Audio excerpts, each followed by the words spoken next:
Selamat berjumpa kembali dalam layanan audio Sahabat Seperjalanan. Hari ini adalah hari Sabtu 30 Agustus 2025. Tema renungan saat teduh kita dengan judul Mengatasi Kemarahan. Firman Tuhan terambil dalam Efesus 2 ayat 26 sampai dengan ke-27. Apabila kamu menjadi marah, janganlah kamu berbuat dosa. Janganlah matahari terbenam sebelum padam amarahmu. Janganlah memberi kesempatan kepada iblis. Mari kita berdoa. Bapa yang di dalam surga, ada banyak alasan yang membuat kami menjadi marah, namun biarlah kemarahan yang kami lakukan adalah kemarahan di dalam kekudusan dan di dalam kebenaran. Dalam nama Tuhan Yesus kami berdoa. Amin. Shalom sahabat seperjalanan yang dikasihi Tuhan. Kalau ada sebuah pertanyaan, yaitu apakah marah dosa atau tidak? Waktu kita melihat marah itu dosa atau tidak, maka tergantung definisi kemarahan itu apa.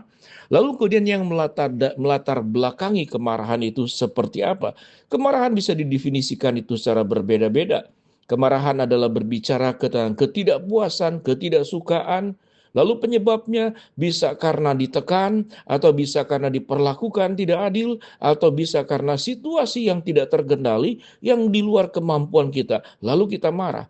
Ada orang yang marah oleh karena keadaan. Misalkan dia tidak sanggup melakukan sesuatu, kalau anak sekolah tidak bisa melakukan PR dengan baik, tidak bisa terselesaikan ulangan yang harusnya bisa dengan nilai baik, akhirnya dapat nilai yang kurang baik. Dia marah-marah.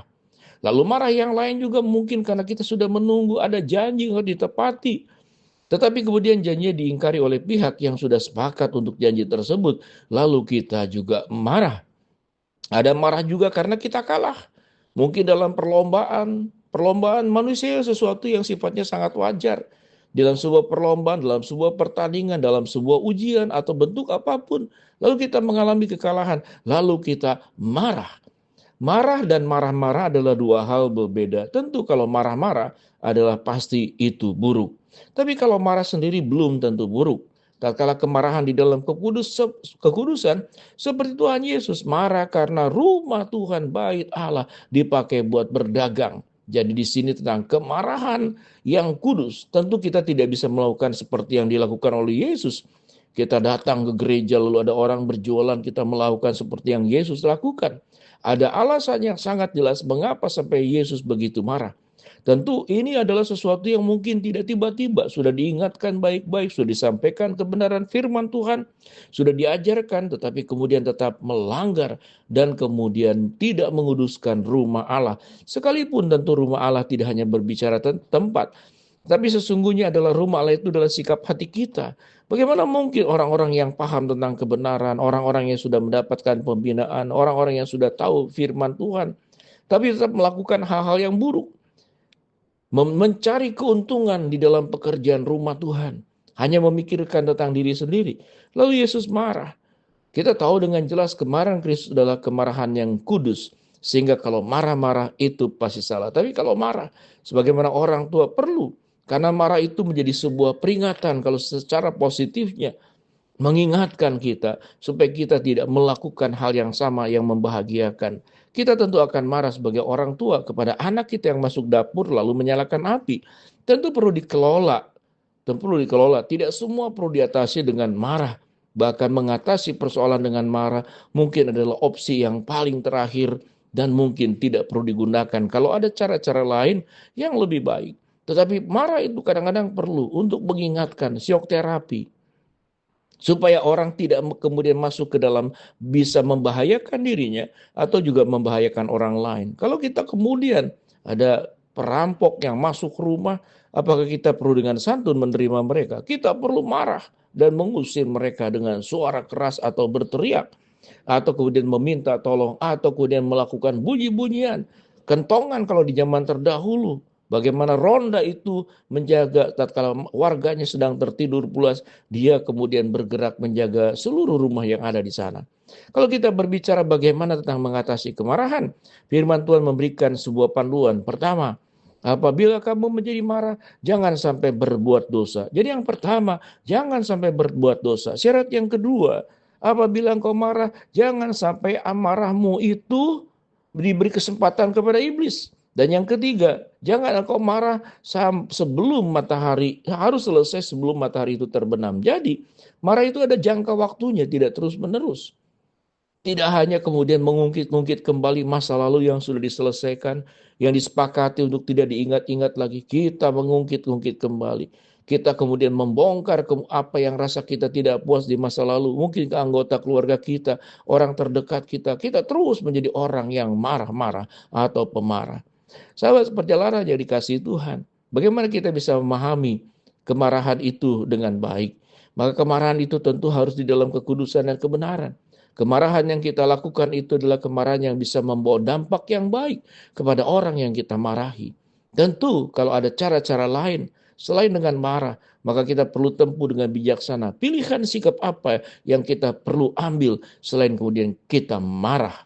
Sahabat seperjalanan yang dikasihi Tuhan, jangan marah kemudian terus-menerus sampai kemudian matahari terbenam masih marah. Artinya sangat manusiawi kalau kita bisa marah satu jangka waktu tertentu. Lalu kita belajar untuk mencari penyebabnya. Apa yang menyebabkan? Apakah karena ini aku tersinggung? Atau karena kemudian ini sebetulnya adalah bentuk hawa nafsu? Karena marah bisa bentuk perbuatan dosa. Tapi marah juga bisa bentuk sebagai bentuk persembahan yang terbaik untuk Tuhan. Kalau dosa itu mendatangkan keburukan kepada kita, merugikan orang lain. Tapi kalau marah dalam kekudusan menjadi berkat buat kita dan menjadi berkat orang yang kita marahi. Sahabat perjalanan yang dikasihi Tuhan, kemarahan itu seringkali mengingatkan agar orang tersebut tidak melakukan perbuatan yang buruk yang sama berkali-kali. Cukup berhenti setelah dimarahi, maka kita berdoa agar perbuatan itu berhenti. Tetapi ada hal yang jauh lebih penting sebelum marah kepada orang lain. Pernahkah kita marah kepada diri sendiri? Tentu kan sesuatu yang sangat aneh. Tapi waktu kita berbuat dosa, kita perlu marah kepada diri sendiri. Lalu kita self-talk. Kita bicara kepada diri sendiri. Kalau Tuhan sudah mencintai, mengasihi, menebus engkau, mengapa engkau meninggalkan dia? Kalau Tuhan itu sudah memberkati engkau, mengapa engkau tidak mau memberkati orang lain? Itu mungkin kategori marah yang di dalam kekudusan. Di atas semuanya itu sahabat seperjalanan. Bila kita boleh memiliki hati yang rendah hati yang tabah dan sabar.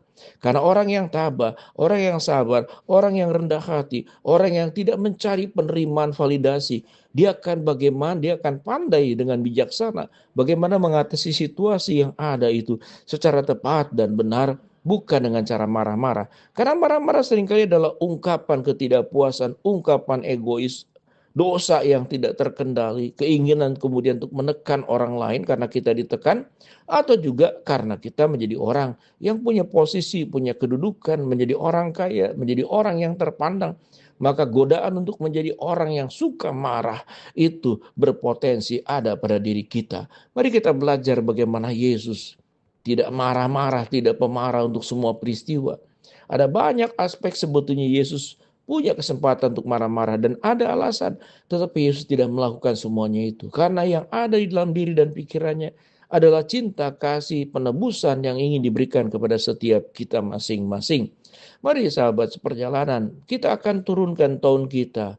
Jangan dengan nada tinggi, jangan bicara dengan sangat cepat, jangan menghakimi orang lain. Karena setiap kita masing-masing punya kekurangan, setiap orang kita masing-masing punya sisi gelap. Setiap kita juga berjuang dengan dosa. Buang sikap marah dengan bersandar kepada Tuhan. Mari kita berdoa. Bapa dalam surga, hamba mau berdoa buat sahabat perjalanan yang sakit, Tuhan jamah sembuhkan. Sahabat perjalanan yang sedang menghadapi masalah, Tuhan bukakan jalan. Sahabat perjalanan yang sedang berdoa mengharapkan sesuatu, Tuhan kabulkan sesuai dengan waktu rencana Tuhan yang terbaik. Di dalam nama Tuhan Yesus kami berdoa. Amin.